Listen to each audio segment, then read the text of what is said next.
এবার আমাদের ডেস্টিনেশন আলিপুরদুয়ার মহকুমার একটি ছোট্ট গ্রাম। এই গ্রামটি ডুয়ার্সের রানী হিসাবে পরিচিত। আমরা এবার পৌঁছে গেলাম জয়ন্তী। জয়ন্তী ভারত ও ভুটানের সীমান্তে অবস্থিত। জয়ন্তী একটি পর্যটন কেন্দ্র।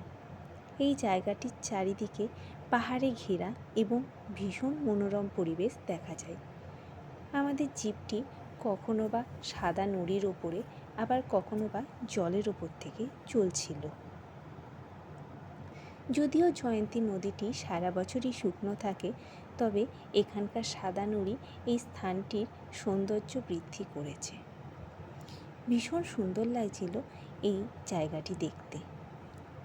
এখান থেকে এবার আমরা পৌঁছে গেলাম এখানকার একটি গুহায়। যে গুহাটায় একটি দর্শনীয় তীর্থস্থান হিসাবে পরিচিত। গুহাটির নাম হলো মহাকাল। এখানে আমাদের আরাধ্য দেবতা শিব ঠাকুরের পুজো করা হয়। ভীষণ সুন্দর এই জায়গাটি।